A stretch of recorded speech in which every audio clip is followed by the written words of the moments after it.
Hello, and welcome to Zoology. Today is part 3 of our healer specialization coverage. We're here with another special guest. Hello everybody, my name is Dunderz, I'm from Sweden, and I play Resto Shaman for Dragon. Thanks Dunderz for being on the show. So Dunderz, what's good about Resto Shamans in Legion? Good about Resto Shamans in Legion. I guess one thing that stands out about Restoration Shamans that's pretty much always been the case is that we still have a boatload of utility, and the vast majority of that stays. The only thing that's really removed from us in terms of how much utility we bring as a soul healer is the capability of speccing into double spirit link with Echo. But apart from that, they've given us more things, like more toolkits to be able to bring utility. I mean, we can get up to 5 or 6 rate-wide cooldowns now, so I think that's what makes Restoration Shaman stands out right now. Would you say there's anything lacking or you're disappointed in any new changes for Resto Shaman in Legion? Not really. It's mostly just views on healing in general. I don't have any problems with the way they're taking Restoration Shamans. I don't think there's that big of a difference compared to some healers. One thing I don't really agree with is that we're kind of like, I guess one thing that's really cool about Resto Shamans right now on the alpha is that you can make several different kinds of builds. Like single target ones focusing heavily on like healing wave, healing surge, like spot healing, or you can just go for a high tide build, which is what's very popular now in Warlords of Draenor. But the problem I have there is that you're locking yourself into one of these kinds of gameplays. Like you can't just swap in between as the fight's going on because it's very heavily reliant on the talents. So it's cool that we can play both ways, but there's no variety as the fight goes on, so you have to spec for it, so you're kind of locked in. Alright, let's get deeper into this. So Dunderz, obviously your talent tree has been refreshed as everyone else's. Let's start with your 15 row. What do you think of your 15 row? Alright, so for level 15 is as it looks right now, just pure throughput gains, where they're boosting. 2 of them are, well, we can start with Undulation, I guess. So Undulation it's changed, actually. It used to be only benefiting Healing Wave for 75% every third heal you do, but it's been swapped over to Healing Wave or Healing Surge by 50%. Now, regardless, like, it doesn't really matter that much that they changed it, because it did get a lot of negative feedback. Because it's not unpredictable, but you can't really plan around it. You know, no one's going to hold on or do anything special just because it's their third healing wave.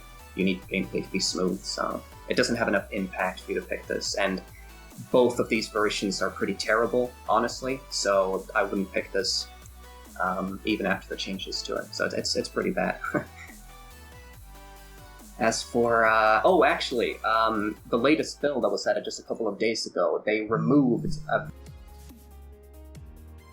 a very big impact talent that used to be a cookie cutter in earlier expansions, which was Rushing Streams. And what Rushing Streams did was that it duplicated the amount of people that Healing Stream healed, so it basically just doubled the healing of Healing Stream, and it also gave a lot of good synergy with some of the traits we have. But they just now, a couple of days ago, replaced it with Unleashed Life. And Unleashed Life is nothing different from what it is right now on Live in Warlords of Draenor. They've just made it into a talent, and people don't like it on Live, and people definitely won't like that you have to actually spec for it, and that they remove Rushing Streams. Like, I can see why they removed Rushing Streams, because a lot of the feedback that was given, and Blizzard knew this as well, is that Rushing Streams, regardless of where in this talent tree it ends up being, is going to be pretty cookie cutter. Like, no one's going to be interested in anything else, because Healing Stream is so ridiculously strong right now. So I can understand why they removed it, but it kind of pisses me off that they just placed Unleashed Life there, because that was something they were planning on pruning to begin with. Like, that was just a shit spell, and now it's a talent, so it's not very attractive. Alright. So that used to be the talent we went with, Rushing Streams. But now that it's been replaced, I believe, at least I will be trying this out for the coming test to begin with. And it was actually decent before that as well. Torrent, which increases the initial healing done by your Riptide by 50%. And Riptide has actually gotten a bit stronger, both healing over time and the initial heal, even without this. On the alphas right now, it's quite a bit stronger than it is on live. So you can do a fair bit amount of healing from just Riptiding. So, and speccing into this, it comes very close to a single target healing, like Healing Wave and Healing Surge. So that's just going to be the go-to talent unless something changes. And just adds a bit of a bonus to your single target healing. Okay, your 30 row seems to be your utility row. Yeah, it's basically just like movement, and they're pretty interesting actually. I like what they've done. So we have Gust of Wind, which is basically like, I guess it's the Goblin racial, right? It just sends you forwards. It's like a disengage, but it sends you forward instead of backwards on a 15-second cooldown. I guess it's pretty cool. I guess we'll be using it for leveling and on some specific niche things for certain encounters when it goes live, maybe, if it's needed. Cooldown's pretty short too, so it's nice. It's not a blink, which is a bit frustrating. Like, it's not that instant thing. It still has a traveling time, which is a bit frustrating. But it's still nice. They're giving us some variety to movement increases for Shamans, because Resto Shamans have been lacking that for quite some time. Any kind of like burst speed ability. So that's pretty cool. And then we have Graceful Spirit, which is basically the old Spirit Walker's Grace glyph baked into a talent, and they've added some bonuses. So now it doesn't even reduce its duration. So when you spec into Graceful Spirit, it reduces the cooldown of Spirit Walker's Grace. And Spirit Walker's Grace, by the way, for anyone who doesn't know, makes us able to, or enables us to cast while moving for 15 seconds. And it's originally on a 2-minute cooldown, but with this spec, it's a 1-minute cooldown. And it also increases our movement speed by 20% and our Ghostful movement speed. So that is, unless there is something very specific needed on a fight where you need Gust of Wind or Wind Rush Totem, then Graceful Spirit is definitely going to be our go-to, because it just adds, I mean, it basically gives us so much uptime for being able to run while casting. So it's a really, really strong talent for personal games. So it's very much leaning towards Graceful Spirit. And then we have Wind Rush Totem, which is basically just a Stampeding Roar, but it's in the form of a totem that you place down. Has a 2-minute cooldown. At the beginning of the alpha test, when we did the raid testing, it was on a 1-minute cooldown, which made it ridiculously strong. But it's been nerfed down to 2 minutes to kind of get in line with the Stampeding Roar of druids. So it's a decent thing to have, like the ability to be able to spec into it if you need an additional roar, and you can sort of play around with it. It's a bit different than the Stampeding Roar in that it lasts for 15 seconds, and the buff itself that it gives, basically you spawn a totem and 10 yards within that totem, you gain a movement speed for 5 seconds. But if you run back into the totem's area, it gets refreshed again and again. So I guess it's a bit different than the Stampeding, but it's pretty much the same idea. So I think, I don't know, I like all of these talents, honestly. So a lot of utility for one row. Alright, 45 row, again, is another utility row. Yep. Anything here that has any standing presence, like anything of note? No, I don't think so. This is the, I don't know if you can call it like a PvP talent row, but it's not very high impact stuff. Again, we have the Lightning Surge Totem, which is the stunning one that we've had. It used to be called the Capacitator Totem on live. It's the same thing. And now we have to spec for it.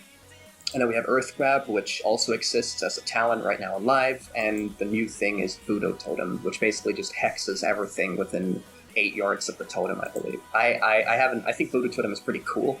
In terms of like class fantasy, it's an awesome thing, but I don't think it'll be like, none of these totems will be heavily utilized in raids. Like, it's not a game-breaking thing, so you can pick pretty much whatever you want in here. Alright, moving away from utility, your 60 row. Yeah. So 60 is interesting, and it's gotten even more interesting since it's a good thing we did this. We did this after the last patch we had a couple of days ago, because Crashing Waves received a pretty heavy nerf just a couple of days ago.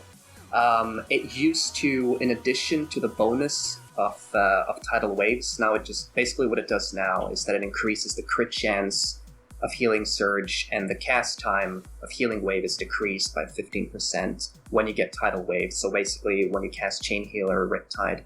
And before the nerf, so before the last patch we had, it also used to give us 2 stacks of tidal waves.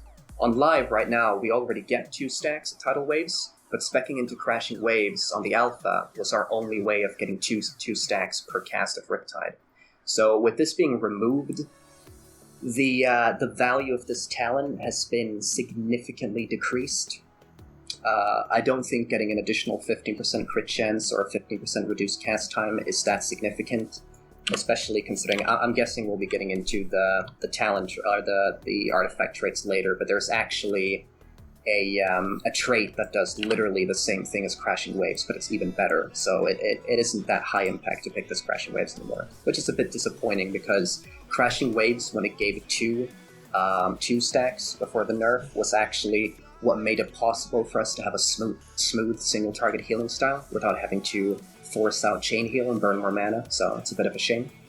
But at the same time, it opens up for more options now that Crashing Waves isn't as viable, so you can also spec Ancestral Guidance and Deluge. And Ancestral Guidance is pretty much the exact same as it is on live right now. I'd say it's become more valuable because it doesn't compete with as significant talents as it does on live. So Ancestral Guidance is probably what I'll end up using for most of the time as it looks right now. And Ancestral Guidance, as people probably know, is that it just copies a percentage of the healing or damage you do, and it then deals that out to 3 people as smart healing. So it's basically just a personal cooldown that you can dish out and do a bit of extra healing when it's needed, so that's pretty handy. And we have Deluge. And Deluge is a new thing for Alpha.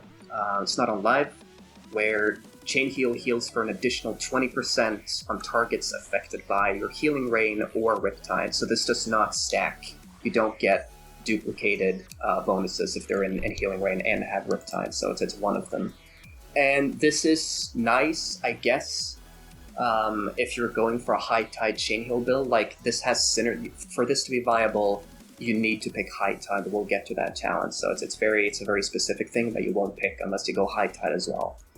Actually, I haven't run the math. Like, I haven't most of the fights we've done, I haven't actually been running a Chain Heal build whatsoever. I've done it on some fights that ended up being so short due to wipes or certain things that we couldn't get past that I just spammed Chain Heal to see what the potential of it was like. But it's actually possible that people will go with Ancestral Guidance even if they're going for a Chain Heal build. So I think there's room for variety there. But Deluge is pretty interesting, I guess, if you run Chain Heal. Yeah, so that's the 60 row. Alright. So your 70 row, I can see there's a lot of nice stuff here. Yes, 70. The 75 row is pretty interesting, actually. Lots of weird stuff, crazy stuff, actually.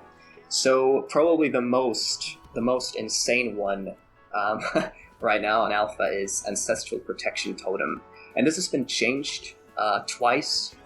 Initially, when they added this totem, it used to be on a 3-minute cooldown, and what it did was that you just placed the totem, and within a very large area, I believe it's 20 yards radius of the totem placed, it lasts for 30 seconds, and if anyone dies within those 30 seconds, that player is given the ability to use Ankh. So basically, if you time it right, you can give someone a battle res without consuming it, which is extremely strong if there's a situation where you know that you can utilize this.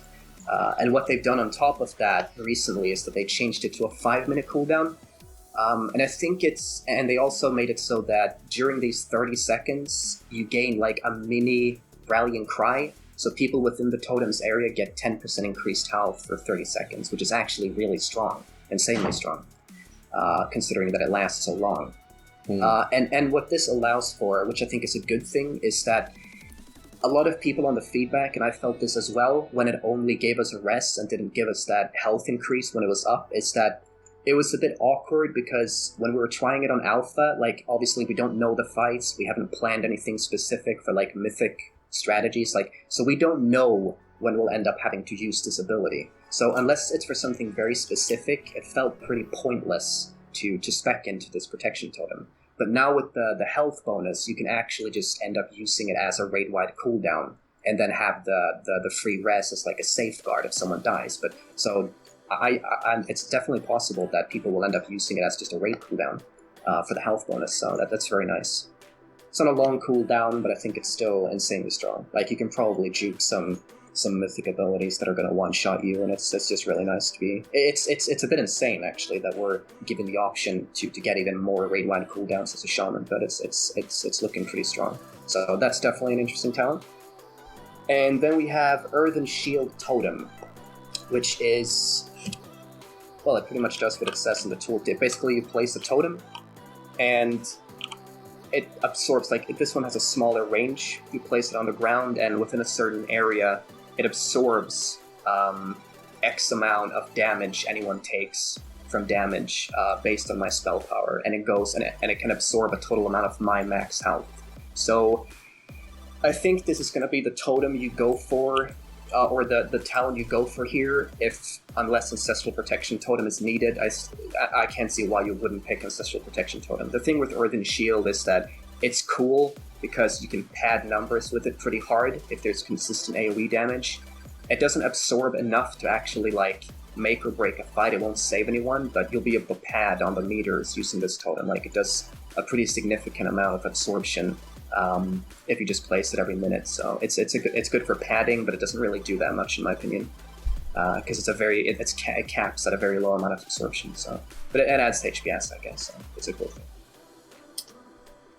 And then we have Ancestral Vigor, which is a return of this. This used to be a passive back in Mr. Pandaria and at the end of Cataclysm in what was that instance called with Deathwing? Towards the end was when it was introduced.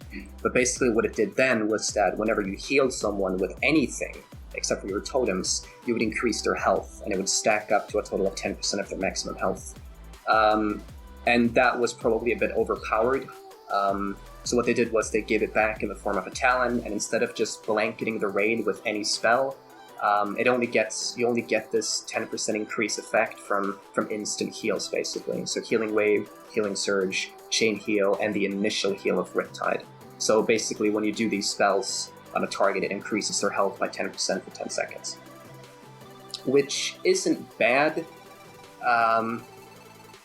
but I don't see it as a game-breaking thing. The thing is, it's a good thing. It would have been I think this is something that should have been like a Golden Dragon trait, actually. I think this would have been amazing for a Golden Dragon trait, because if you spec into Ancestral Vigor, it's not going to have high enough impact for you to want to not pick Earthen Shield or Ancestral Protection. I don't see this saving any lives, and given the fact that it's only hardcast and mostly single-target spells, it's only going to be on a select few amount of people at the same time you can keep this up. So, and no shaman during a mythic encounter is ever going to play around specking like Ancestral Vigor, even if you spec into it. Like, you'll just lose too much trying to keep it up on certain people. So it's a cool talent. I don't think it's strong enough. It's a bit too inconvenient. It's something that it's like a fire and forget kind of thing. It doesn't really leave any room for you to min-max it, so it's a cool thing, I guess, but I don't think it should be in the form of a talent, because it's not strong enough to compete with the other two talents. Alright. So, yeah. So, your 90 row, Dunderz. What do you think? So 90 row is interesting, again, because they've done... It's pretty interesting, actually, considering the feedback that Blizzard was given regarding Elemental Blast. Like, people dislike the fact that a mana regen spell or a talent solely based on mana regen that was competing with throughput talents. And they've done the same here, where Bottomless Depths, our first talent in the 90 row, is a passive that makes it so that our Resurgence always triggers when you heal someone below 60% health. And for anyone that doesn't know, Resurgence is a passive ability that every shaman has, or every Restoration shaman has. That basically the way it works is that when you score a crit with certain spells, it's not healing over time effect. So again, it's for Riptide, Chain Heal, Healing Wave, and Healing Surge. When you crit with these spells, you gain a percentage of your mana back. So what Bottomless Depths does is that you will always get this Resurgence proc, regardless of your crit chance. And that's a cool thing. I guess I honestly haven't fiddled around with it too much to be able to tell if it's a viable thing. If there is a niche fight, something that reduces health pools like Tyrant Valari, something like that where health pools are capped or people are consistently below this threshold, then yeah, I could see myself taking Bottomless Depths, I guess. I honestly haven't done enough testing to be able to tell if it's going to be a viable thing or not, but I think it can be interesting. I would have preferred if they'd added something else actual active region, like Telerecurrent, so we get mana from DPSing with Lightning Bolt, or a personal Mana Tide, or I don't know, maybe give us back Water Shield in the form of a minute cooldown that makes us regenerate every cast or something like that for 10 seconds. I don't know, but Bottomless Depths is interesting, but it's pretty tough to sort of figure out how good it is given the nature of alpha. We haven't been able to do many tests, and I've been pretty stressed out trying different things during the testing, so I can't tell, but it can definitely be interesting for Regen. Alright, so the next one is Cloudburst Totem, and that's another spell that exists on live as well, hated by pretty much everyone for its inconvenience and its low throughput, and the fact that, to be fair, Cloudburst Totem isn't a bad talent. The reason why people hate on it on live is because of where it's positioned in the talent tree on live. The reason why no one picks it is because it competes with High Tide on live, and everyone picks High Tide on live. All of our set bonuses, all of our throughput, everything is based around Chain Heal right now on live, so you just cannot pick Cloudburst. But that doesn't mean that it's a shit spell, it's just not as good as the options on live. However, on the alpha, they've buffed it. On live right now, it's 20% of all the healing you do on live, sorry, and on alpha it builds up to 30%, so it's been buffed by 50%. And basically what it does, for anyone who doesn't know, is that you place a totem, it has a 30-second cooldown, and it lasts for 15 seconds. And as this totem is down, pulsating, it collects all of your healing, which means you're overhealing as well. And when these 15 seconds are over, it then sort of bursts out or releases all that healing that's been accumulated into a burst of healing that's divided evenly amongst everyone in the raid. And it's a smart heal, so it doesn't actually heal people that are topped off. Which is a really cool thing on paper, but it's still the thing where it's a very clunky thing where it's hard to time, and it's just, I don't know, it can be good on some fights. I can see it being viable on some fights, but it's just, I still think it's a bit too inconvenient to use even after the buff and the fact that it collects smart healing now as well. Overhealing. So it's maybe, I'm not sure. I personally don't like Cloudburst. And also we have Echo of the Elements in this talent here. And Echo's been reworked. It no longer gives us 2 stacks of Spirit Link Totem. It still gives us 2 charges of Lava Burst and Riptide, but it also gives 2 stacks or an additional stack of Healing Stream Totem now.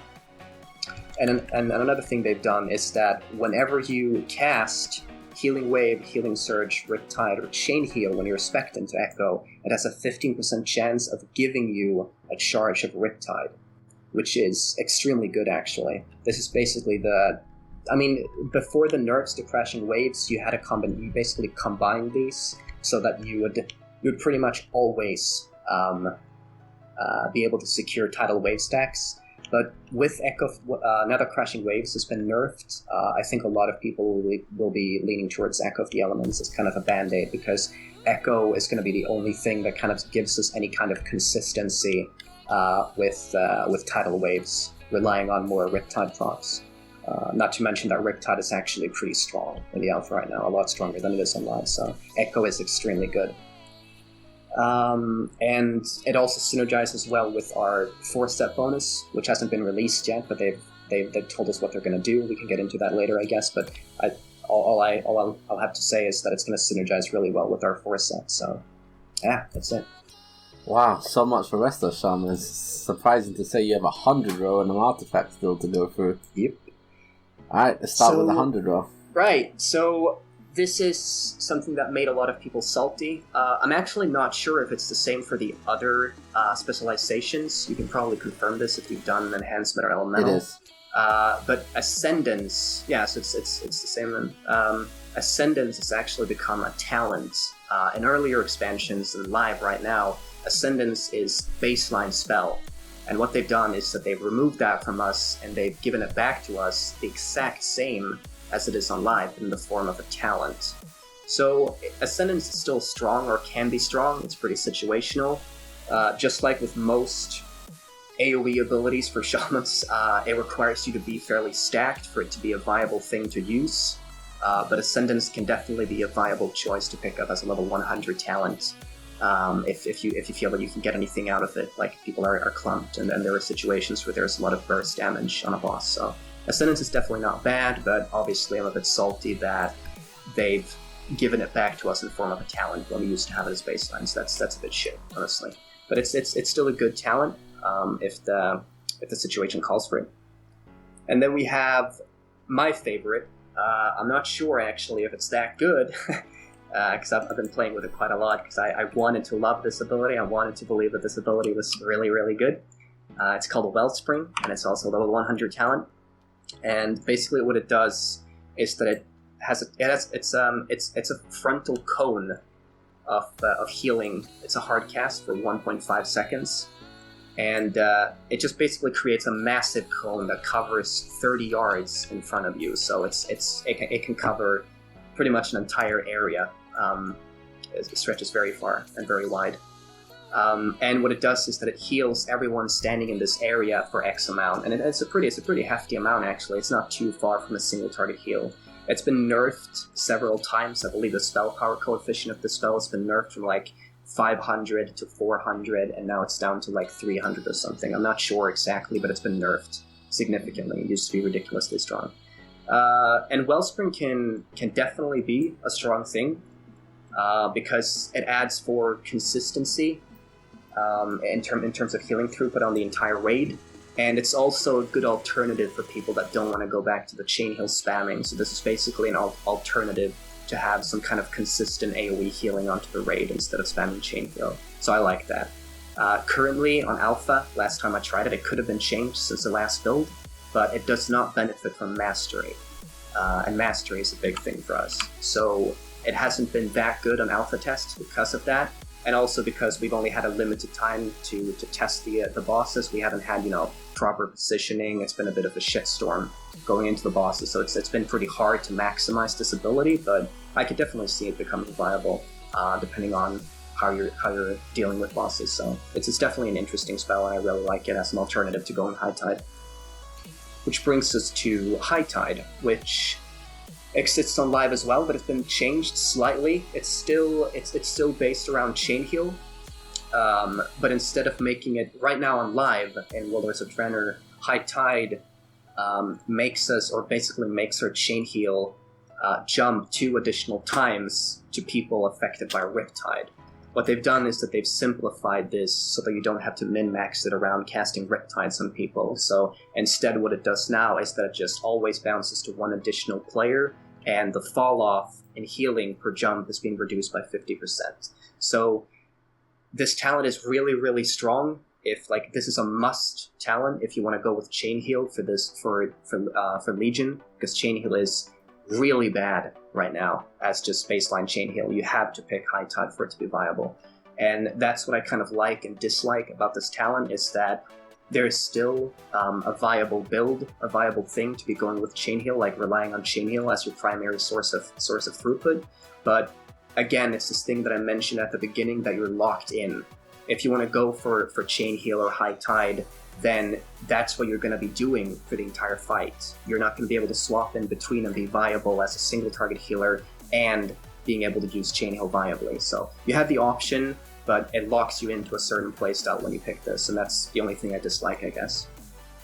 What I want to see is, I don't mind High Tide in the way that it buffs Chain Heal and makes it better, but what I would like to see Blizzard do is finding some kind of balance where even if you don't spec into High Tide, I still want to find myself, like during raids, and just thinking to myself, oh, this is a viable, this is a good point for me to be spamming chain heal, or it makes sense for me to use chain heal here.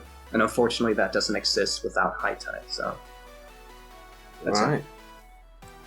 So Dunderz, you done some raid testing. Yep. What did you primarily play? Like, what talents did you really say stuck out the most in this new tiers?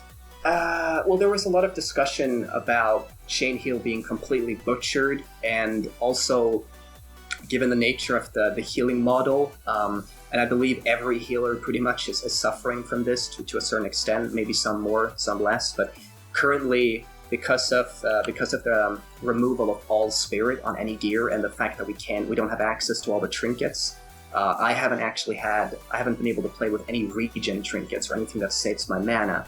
So mana, all the healers are actually extremely strained when it comes to mana right now in testing. Like, if you go all out and you just, if you end up spamming chain heal, or if you're basically trying to push for as much as possible, then you're going to find yourself out of mana in like less than 2 minutes. It's really hard to, there's basically no way of coming back once you lose the mana right now in alpha. So hearing this before we started doing the initial raid testing, I was kind of scared of picking up chain heal. I wanted to know if it was viable or not, but I heard from a lot of other Resto Shamans that they were trying out the single target build, which evolved or basically was centered around either using Wellspring or Ascendance and going with Crashing Waves instead of Deluge. So for the most part, I've actually been working with just Healing Wave and Healing Surge instead of chain heal. So it's an interesting thing actually that Shamans have turned into more of a spot healer, or at least that it's a viable thing to play on Alpha right now during raids, like working pretty much only with Healing Wave and Healing Surge for your filler spells, so that's a cool thing. Alright, let's take a look at the artifact on this. So, yep. Just like everyone else, you're given one free ability. For you, it's Gift of the Queen. What is this like? Yeah, right. So, Gift of the Queen is free, and it's on a 45-second cooldown, and this has also been changed quite recently, just in the last build. Initially, what it did is that it consumed, it was still on a 45-second cooldown, and what it did was that it consumed your healing rain, and pretty much gave a burst heal to upwards of 6 people, so it healed the same amount of people as people that can be healed by healing rain. And it was actually it's really strong in terms of how much healing it does. It actually puts up healing similar to single target heals, but on 6 people. So it's a really strong burst healing. A lot of people were complaining that it caused a lot of inconvenience in that you had to, you kind of felt like you were wasting healing rate uptime and mana. If a situation called for you to use Gift of the Queen, then you would end up using it even if you just popped your healing rain. So you would end up, getting rid of your healing rain after it just ticked for 1 second, pretty much. And then you'd have to recast the healing rain, straining your mana even further. So a lot of people complain about that. I thought it was pretty cool because it added a bit of depth. And but what they did was, quite recently, was that they removed that, so it doesn't have any synergy with healing rain anymore. Instead, what it does is that it's just like an area that you hover with your cursor, and where you place it is where the burst of healing comes out in a 45-second cooldown, and it just burst heals 6 people within that area. So it's a very convenient spell. It's super strong. Cooldown's a bit high, but it's free, so I think it's a very strong trait. And what they've also done in this last build is that people that are healed by Gift of the Queen also get their health increased by 10% for 6 seconds. This is good, but it's a smart heal, so you have no control over which people are getting hit by this, and the duration doesn't really justify you thinking about the health bonus. It's just like an added thing that you're not going to think about. So it's a cool thing, but you're not gonna play around with it differently just because of the fact that it gives you 10% increased health. But it's a bonus, so it's a good ability. All right, you have 3 golden dragons here, Dunderz. Mm-hmm. Let's start with your top left one, Tidal Pools. Yeah, right. So Tidal Pools is a passive that affects our Riptide, and every time we cast Riptide in combat, I'm not sure about the exact percentage. I believe someone said it was 15 from testing. I can't swear on this, but somewhere around that, there's a pretty decent amount of chance for it to proc. And when you cast Riptide, there's a chance of you spawning a tidal totem on that target, basically below the feet of that target. And that tidal totem then starts ticking for a significant amount of healing onto everyone around it. So it's one of those, again, fire and forget thing. You're not going to play it in any different way. Try and be smart about your Riptides and placing it properly. It's just going to be one of those things where on fights where you're stacked, this is going to be pretty strong. And on fights where you're spread out and on the move a lot, it's going to be pretty insignificant in terms of what it does. So, but it's a cool thing. I definitely like it. I think that our Golden Dragons are probably some of the strongest if you look at all the healers. So it's not a bad thing. It's gonna be really useful in some fights. All right, let's look at your second Golden Dragon then. Right. So this one affects what's it called? Cumulative upkeep. Yes. So basically, what this does, it's pretty boring. All of our Golden Dragons are pretty boring. They're just passives that's like added effects on top of like active abilities. So this one affects Healing Tide in the way that every time Healing Tide heals someone, the people or the person getting hit by Healing Tide gains a buff that stacks. And for every stack, they take 10% increased healing from the next tick of Healing Tide. So basically what this Golden Dragon does is that it just ramps up the power of your Healing Tide over time. And it's pretty strong.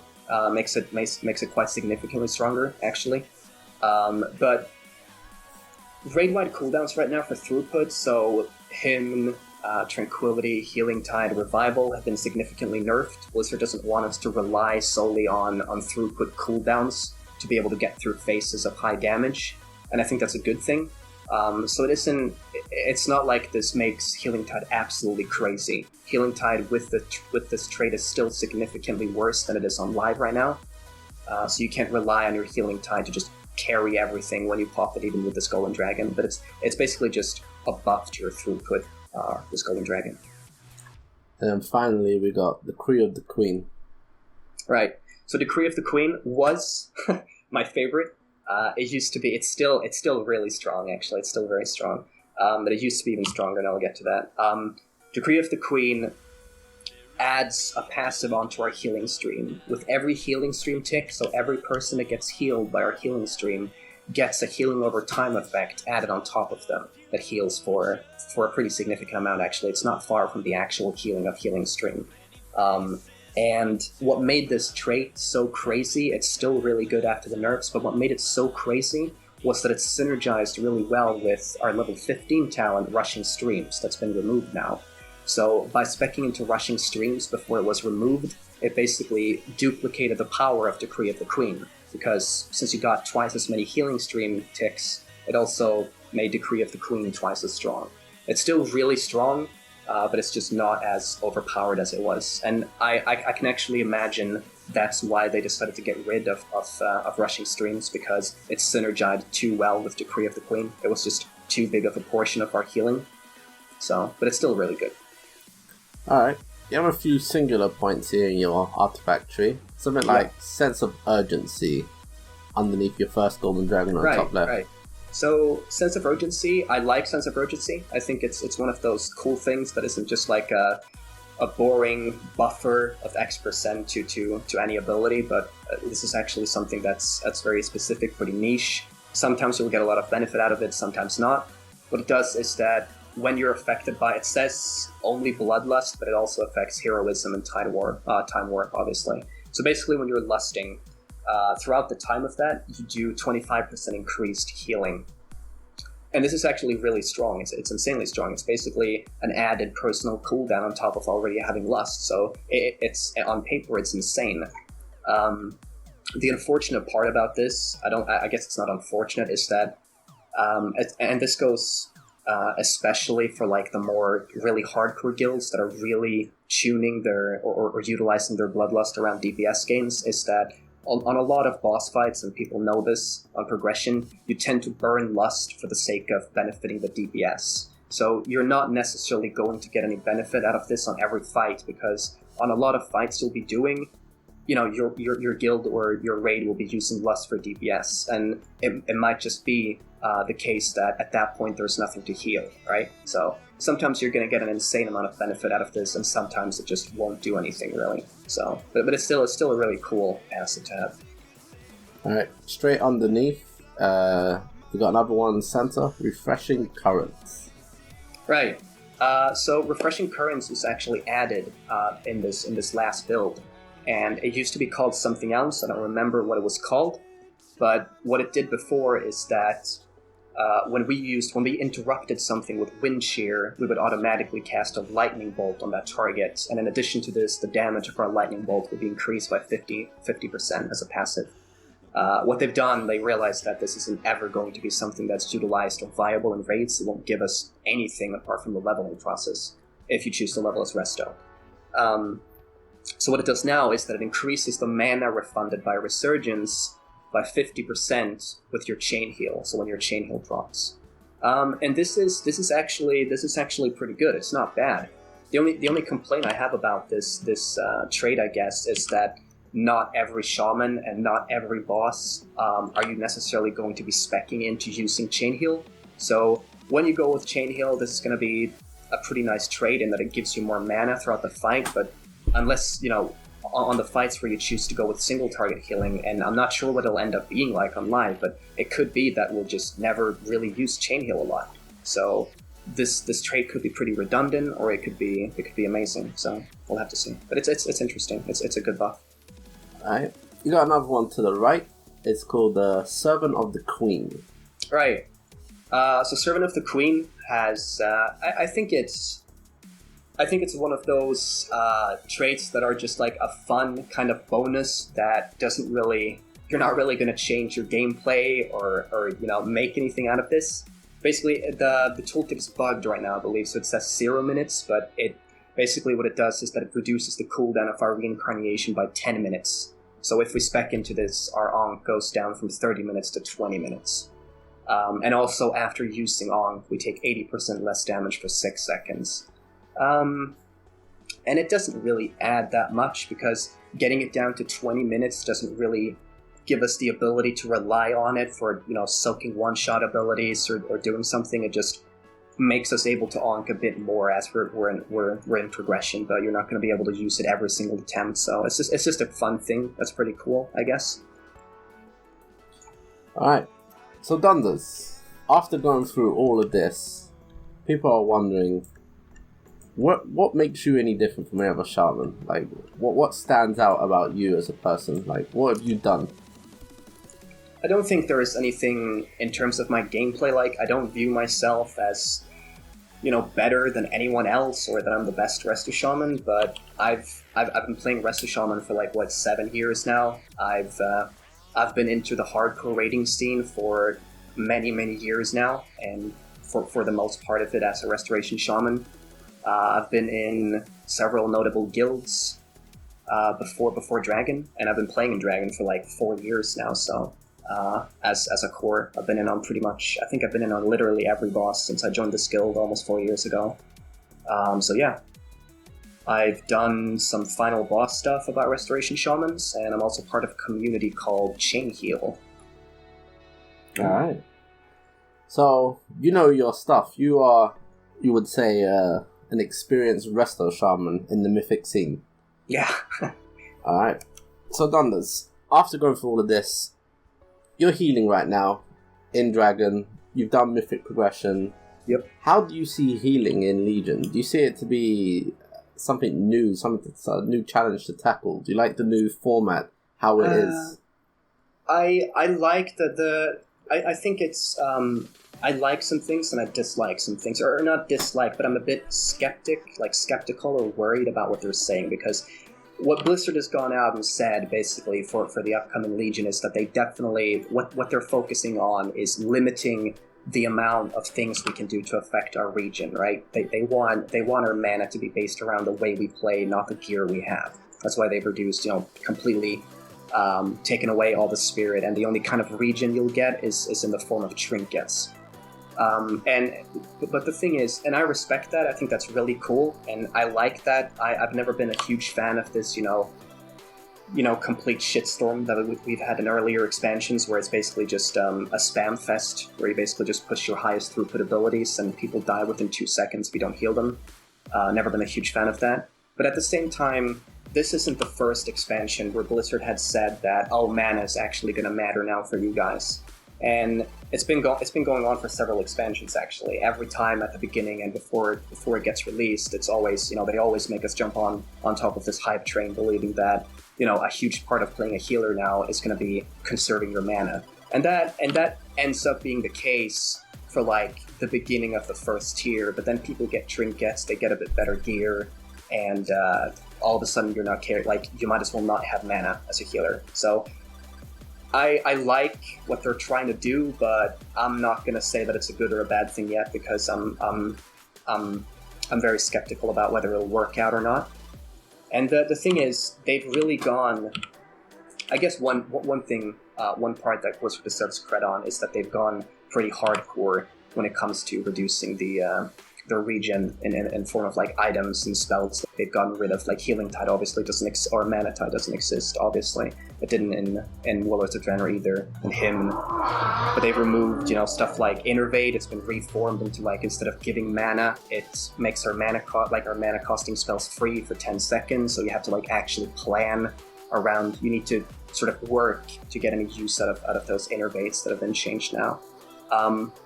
The things, I really like the idea, but the thing I feel right now, and this goes for pretty much every healer, I've tried several of them, some of them in dungeons, only Restoration Shamans and raids, but other healers in the guild have told me the same, in that the concept is really cool, that mana is a big thing, but I don't feel they've really gotten it 100% right yet, in that, in my opinion, when you have this system, your mana regen and how much mana you end up having throughout the fight is based around your choices. And right now, so basically what I'm trying to say is that if you want to conserve your mana, or if you want to regen mana, then you should make an active choice. You should do that. By saying okay, so I'm starting to run low on mana, or I need to be conservative here, so I'm only going to be using XY spells. That's low on throughput but very efficient in terms of mana cost. And then when the situation calls for it, then, you can start going crazy by using these, high throughput, low efficiency kind of spells like Chain Healing, Healing Surge. But the problem right now on Alpha is that the difference in terms of how much mana you consume and how much you save is pretty small, honestly. It feels like you're just fucking yourself literally by just casting spells. It doesn't really matter what you do, you're going to go out of mana pretty fast, regardless of spamming high throughput spells or not. And the way the regen works right now is that there's no way whatsoever of catching up. You literally have to sit there and do nothing to regen. So I don't think they've completely gotten it, a 100% yet, but I think it's a good concept. It's just too shit to go live like this right now. You don't have enough control over your mana right now. It feels like nothing matters in the raids, what you do. You're going to go out of mana really fast regardless, so. Alright. I'm not a healer expert, but going over the Shaman specialization with you seem to have quite a huge role in raids. Is that something you're comfortable with, having so much utility and to be relied on? I definitely think Shamans are unique in the way, and it's been becoming pretty obvious now since Legion was, Warlords of Draenor was released, and that Shamans towards the last tier at least became kind of the cookie cutter healer.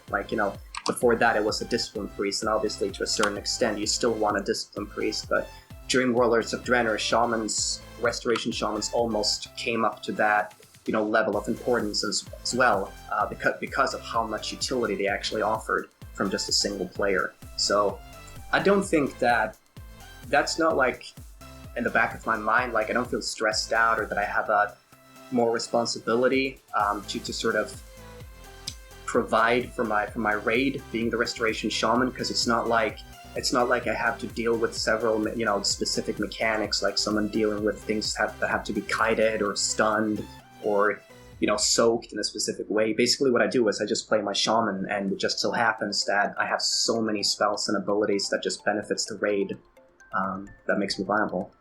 So it doesn't. I don't really feel that it affects my playstyle, but it's. I can definitely feel that it's the Restoration Shamans bring a lot to the raid. Yeah, for sure. All right. Well, thank you, Dunderz, for being on the show. Yeah, you're welcome. It's a pleasure. Well, this has been Resto Shamans with Zero Ontology. Any comments, feedback, suggestions, please do say so down below. Dunderz, you can Google him, see him on chainhill.com, armory him. Got any questions for him, throw them at me and I'll see if I can get them answered for you. Once again, thanks for being here, Dunderz.